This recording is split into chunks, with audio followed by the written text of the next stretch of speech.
Good afternoon everyone. आज हम लोग पढ़ने जा रहे हैं Indian legal history. Very interesting topic. बिना इसके आप अगर इंडियन लीगल सिस्टम को देखेंगे तो बहुत दिक्कत होगी। पहले हम लोग हिस्ट्री देखते हैं। पहले 3 शब्द देखिए, इंडियन लीगल हिस्ट्री। इसको अभी थोड़ी देर के लिए पॉज करते हैं, ठीक है।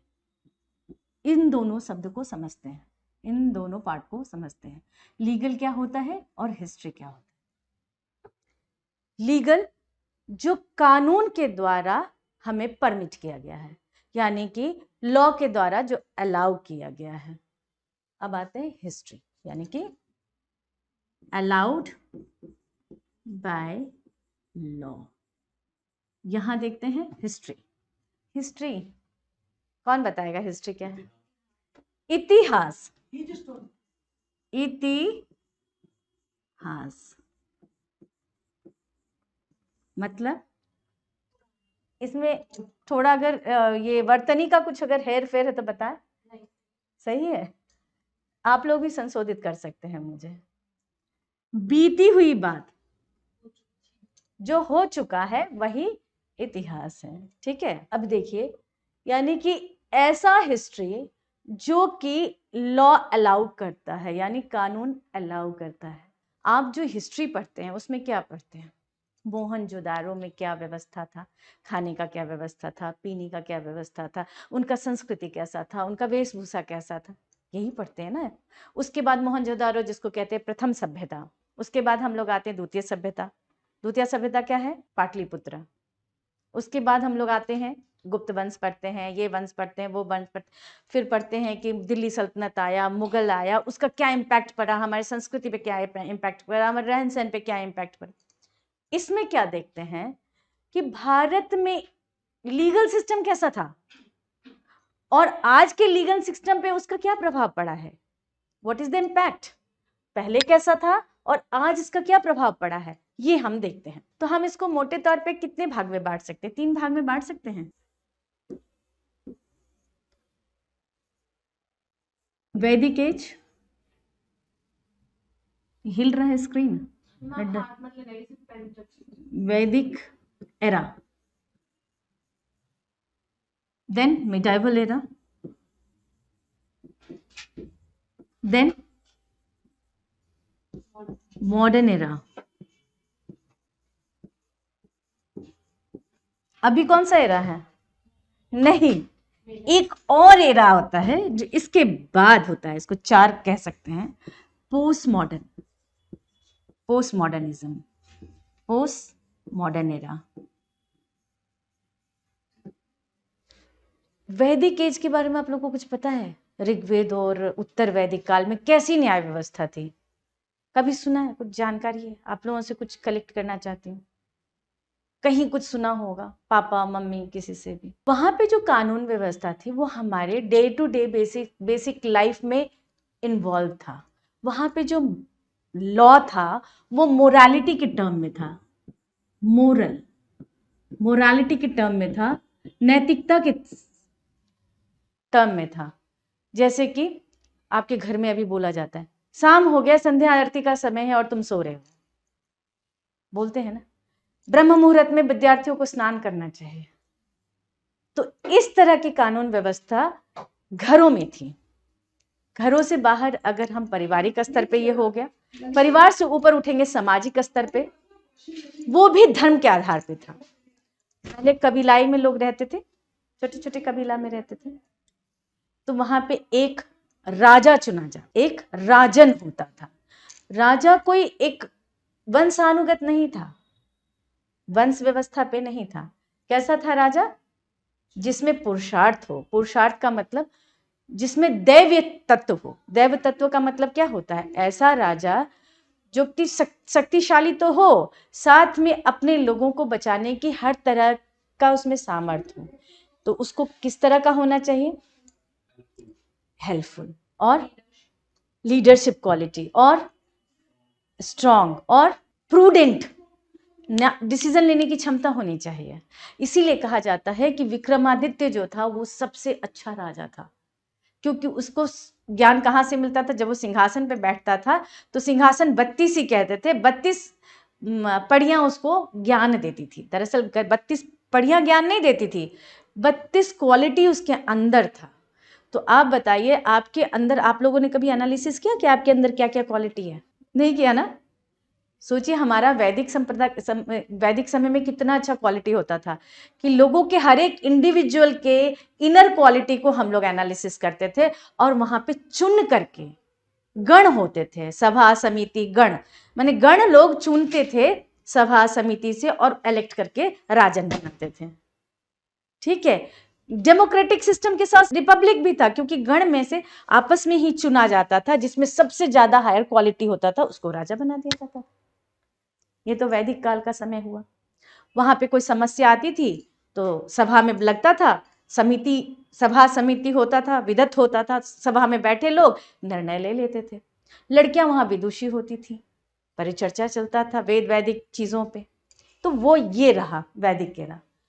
मिडाइवल एरिया में क्या था? वकील शब्द जो आया है ना, मिडाइवल शब्द, वहां पे ये जो वंशानुगत नहीं था इस समय, जिसमें सबसे ज्यादा क्वालिटी होगा वो राजा बनने के लिए योग्य है। धीरे धीरे मिडाइवल एरा आते आते ये वंशानुगत हो गया। जैसे आप मुगल पीरियड में पढ़ते होंगे, आप दिल्ली सल्तनत में पढ़ते होंगे, दिल्ली सल्तनत में गुलाम वंश आया था, गुलाम आया था, गुलाम को दे दिया। कौन दिया? कौन आया था सबसे पहले? कुतुबुद्दीन ऐबक से पहले कौन आया था? ये लोग आ करके दे दिए गुलामों को, जो उनके गुलाम थे। जैसे मैं राजा हूं, मैं जा रही हूँ, जीतते जा रही हूँ, अलेक्जेंडर के समय से शुरू हो गया, मैं जीतते जा रही हूँ और जो मेरा वफादार है उसको मैं राजा बना दिया, वहां का शासक बना दिया।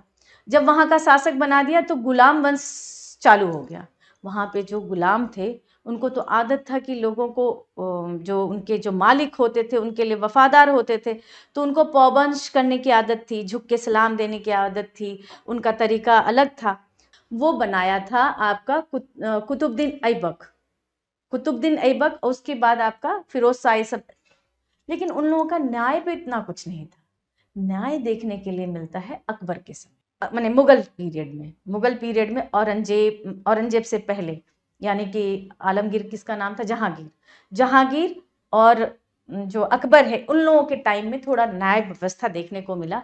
वकील आए, वहां पे मजलिस लगती थी, अपनी बातों को, जैसे कोई चोरी किया, चोरी करते हुए पकड़ा गया, उनको लाया गया, वहां जो सभा लगता था वहां वकील होते थे, वकील जो होते थे वो, और वहां पे जो वजीर होते थे और साथ में जो उनके धार्मिक गुरु होते थे वो लोग न्याय करते थे शरिया के हिसाब। शरिया तो नहीं था उस समय, वो लोग काजी करते, हदीस के हिसाब से उनका चलता था, इस्लामिक लॉ चलता था। अब आइए मॉडर्न एरा, जो आप लोगों के लिए बहुत इंपॉर्टेंट है। पोस्ट मॉडर्निज्म बाद में, मॉडर्न एरा, इसी को मैं 10 मिनट में खत्म करूंगी। ये स्टार्ट होता है 1600। क्या ऐसी घटना घटी थी 1600 में, कोई बता सकता है? बड़ा ही ऐतिहासिक है, आज तक हम लोग उसके इम्पैक्ट से बच नहीं पाए हैं। बताइए क्या हुआ था? नहीं, रेनेसां। यहाँ पे इंडिया में ईस्ट इंडिया कंपनी आई थी। हाँ, ये आप 13वीं सदी में शुरू हो चुका था, लेकिन ये उसको कहते हैं इंडस्ट्रियल रेवोल्यूशन हुआ था, ईस्ट इंडिया कंपनी। अब मैं इसको थोड़ा सा बताती हूँ, इसकी कहानी से आप समझ जाइए। एक रिलायंस इंडिया कंपनी, आपने नाम सुना है? किसका है? कौन बताएगा किसका है? रिलायंस किसका है? अंबानी का। मान लो अंबानी को, अभी तो मोदी जी कहते हैं ना, वो कहते हैं कि ये सिर्फ अडानी अंबानी को ही मानते हैं, जो अपोजिशन वाले बोलते हैं ना, ऐसा कुछ सुनने को आया। मान लीजिए उन्होंने कह दिया अंबानी को कि इंडिया की तरफ से जो भी व्यापार होगा वो रिलायंस कंपनी करेगी अफ्रीका में, चाहे पावर हो, एनर्जी हो, कुछ भी। तो वो क्या हो गई? East India company. यानी कि 1600 में ईस्ट इंडिया कंपनी को क्या मिला? अथॉरिटी मिला। किससे मिला? क्वीन से मिला, ब्रिटिश क्राउन से मिला कि आप अफ्रीका, एशिया, और दूसरा क्या कंट्री है, यहां पे व्यापार कौन करेगा? ईस्ट इंडिया कंपनी का। थोड़ा सा हम आपको पीछे हिस्ट्री में ले जाते हैं, क्योंकि हम लोग हिस्ट्री पर, जब आपका इंडस्ट्रियल रेवोल्यूशन हुआ एक डार्क एज के बाद, माने कि जब साइंटिफिक क्रांति हुई, तो लोगों ने जहाज खोज लिया, लोगों को मार्केट चाहिए था नए नए चीज़ों को बेचने के लिए।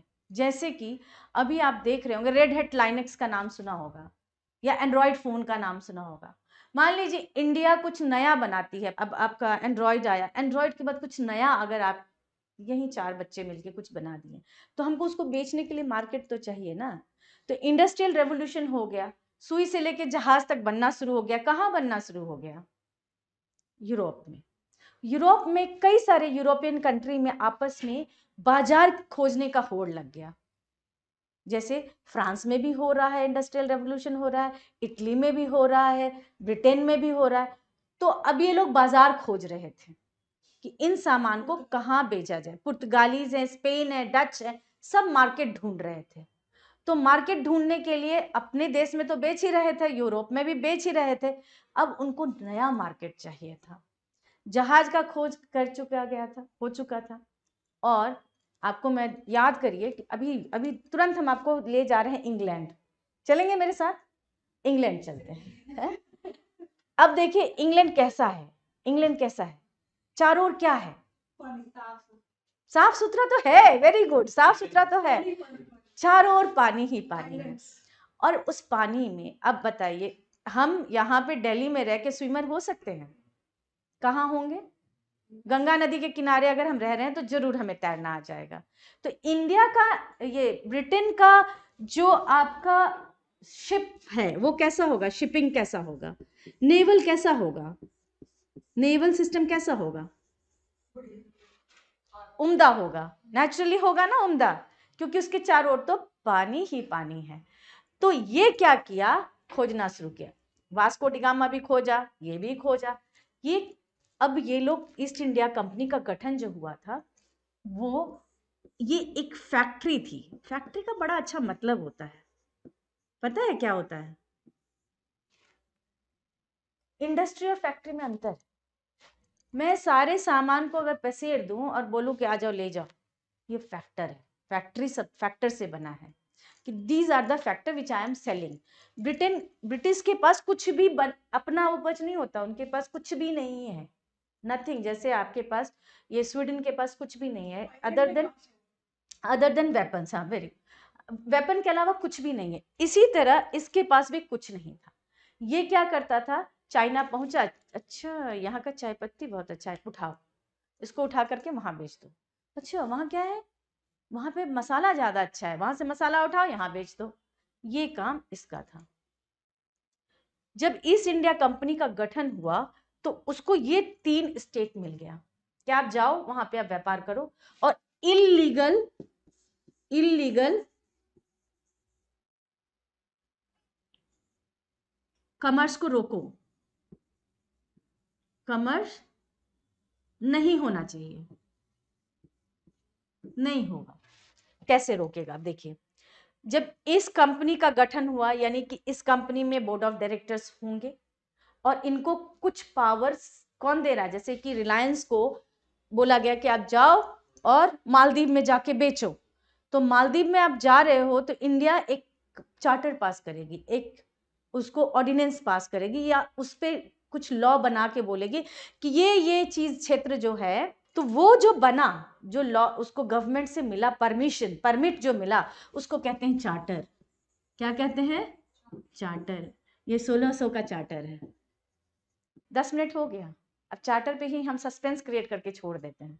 तो ये 1600 का, वो बोला, मैं उसके ऊपर देख रही थी, मैंने 10 मिनट का टाइम लिया था, 10 मिनट में 1600 में ये चार्टर जो है 1600 का ये चार्टर आया।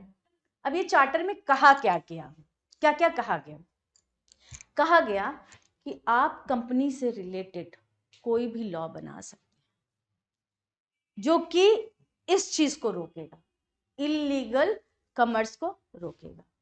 अब जितने भी कंपनी में एम्प्लॉय हैं उस सब पे लागू हो जाएगा, जो नियम है सब पे लागू हो जाएगा ना। पहला काम ऐसे समझिए, रिलायंस इंडिया को भारत सरकार ने कहा इस चार्टर के तहत कि आप जाइए वहां व्यापार कीजिए, और आपका जो कंपनी का जो बोर्ड ऑफ डायरेक्टर है वो अपनी कंपनी से रिलेटेड कोई भी कानून बना सकता है जो कि इलीगल व्यापार को कंट्रोल करे। माने वहां पे जैसे आप 4 लोग हैं, आप 4 लोग कंपनी के में काम करते हैं, रिलायंस में काम करते हैं, टाटा चाहेगा वहां जाके कॉमर्स करना तो वो नहीं कर सकता, रोका जाएगा उसको।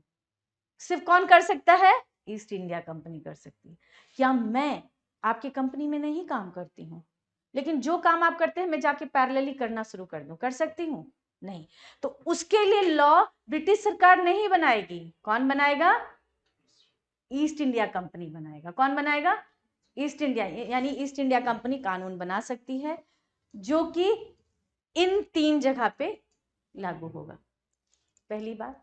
दूसरी बात, ये कानून में किस तरह का कानून बना सकता है? तो दोनों तरह का कानून बना सकता है, यानी कि पीनल भी बना सकता है और फाइन इंपोज भी कर सकता है, अपने एम्प्लॉय पे भी और किसी और के लिए अगर कर रहा है तो। लेकिन ये चीजें अपने एम्प्लॉय के लिए तो करेगा ही करेगा।